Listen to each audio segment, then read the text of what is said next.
নমস্কার বন্ধুরা, নিশ্চয়ই সকলে খুব ভালো আছেন। আজকে আমি একটি পুরনো দিনের রেসিপি আপনাদের সঙ্গে শেয়ার করছি। এই রান্নাটা খুবই সুস্বাদু এবং খেতেও খুব ভালো লাগে।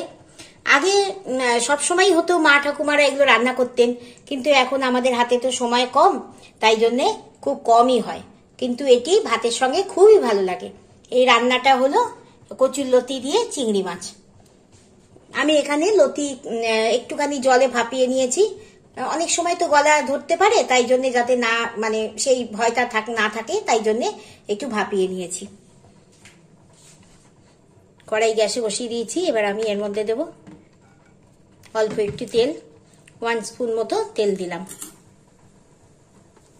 এবার এর মধ্যে দেব শুকনো লঙ্কা, আজ দেব আর একটুখানি পাঁচফোড়ন। এই কচুরলতি নিরামিষও খাওয়া যায়। আমার চ্যানেলে দেখবেন আমি পাতায় ভেজেছিলাম কচুরলতি দিয়ে চিংড়ি মাছ, সেটা একটু অন্যরকম রান্না, এইটা আবার একটু আলাদা রকম রান্না। দুটোই টেস্টি হয়, কিন্তু দুটো স্বাদ আলাদা। ফোড়নটা হয়ে গেছে, এবার আমি এর মধ্যে দিয়ে দেবো চিংড়ি মাছ।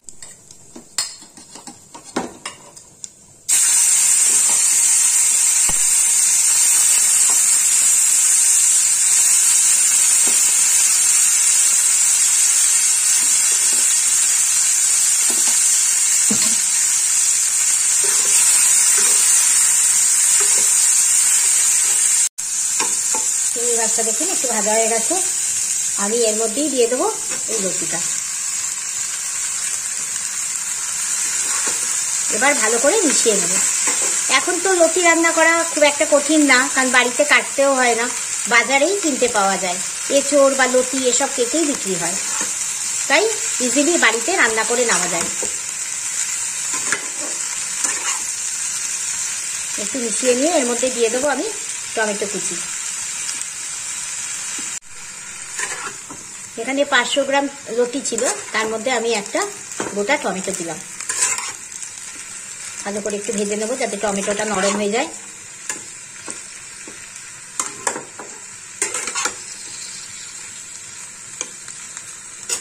এবার আমি এর মধ্যে দিয়ে দেবো পরিমাণ মতো নুন। আমি সেদ্ধ করার সময় নুন দিইনি, শুধু জলের মধ্যেই ভাপিয়ে নিয়েছি, তাই এখন আমি যতটা লাগবে ততটাই নুন দেবো।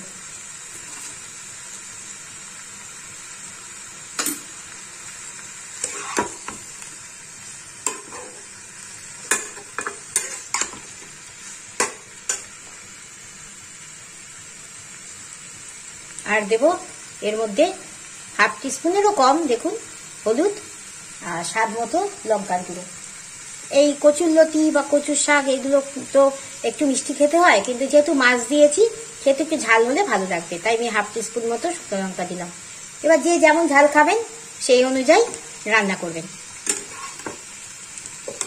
স্বাদটা যার যার নিজের মতো, বিশেষ করে নুন আর ঝালটা এটা যে যেমন খান সেরকম দেবেন। এর মধ্যে আমি দিয়ে দেবো চিড়ে রাখা গোটা কাঁচা লঙ্কা। দেখুন চিড়ে রাখা কাঁচা লঙ্কাগুলো দিয়ে দিলাম। এবার এটা খানিকক্ষণের জন্য ঢাকা দিয়ে রেখে দেব, যাতে লতিটাও আর একটু মজে আর টমেটোটাও সেদ্ধ হয়ে যায়। তাহলে খানিকক্ষণ পর আপনাদের দেখাচ্ছি। 5 মিনিট পর দেখুন ঢাকনাটা খুললাম, লতিটাও অনেক সেদ্ধ হয়ে গেছে, আর একটু হবে, আর টমেটোটাও সেদ্ধ হয়ে গেছে, একদম নরম হয়ে গেছে।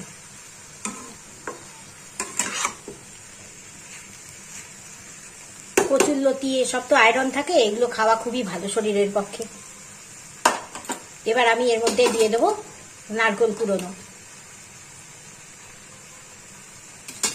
আমি একটা নারকেলের 4 ভাগের 1 ভাগ কুড়িয়ে রেখেছি।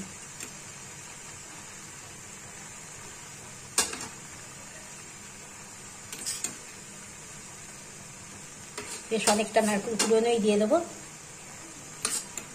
নারকেলের স্বাদটাও খুব ভালো লাগবে। যারা চিনি খান তারা চিনি দিতে পারেন, আমি তো খাই না তাই দেই না। এবার ভালো করে নারকেলটা এই লতির সঙ্গে মিশিয়ে নেব, নিয়ে আবার খানিকক্ষণের জন্য ঢাকা দিয়ে রাখবো, না তো নারকেলটাও একটু কাঁচা গন্ধ দেবে, ছাড়বে আর কি। প্রায় হয়ে এসছে, আর একটুখানি 5 মিনিট হলেই হয়ে যায়। এইসব রান্নাতে বেশিক্ষণ লাগে না, লতিটাও সেদ্ধ করাই আছে ভাপানো। আর কচুর শাক যেমন একদম মাখা হয়ে যায়, মানে গলে গিয়ে, লতি কিন্তু ওই রকম করে রান্না করলে কিন্তু ভালো লাগে না, বেশ একটু দেখা যাবে, দেখুন সেরকম করলেই দেখতে ভালো লাগে, খেতেও ভালো লাগে। আর এটা সেদ্ধ হয়েও গেছে, যে এরকম গোটা আছে বলে যে সেদ্ধ হয়নি সেরকম কিন্তু নয়। খাওয়াটা যেমন আমাদের টেস্ট, মানে জিভ দিয়ে খাই, মুখ দিয়ে খাই, তেমনি চোখ দিয়েও তো খাই, তাই রান্নাটা যাতে দেখতে ভালো লাগে সেই দিকেও আমাদের নজর রাখতে হবে। তাহলে এটা হয়ে যাক, আমি নামিয়ে দেখাচ্ছি। চিংড়ি মাছ দিয়ে কচুরলতি একদম রেডি, আমি সার্ভ করে দিয়েছি।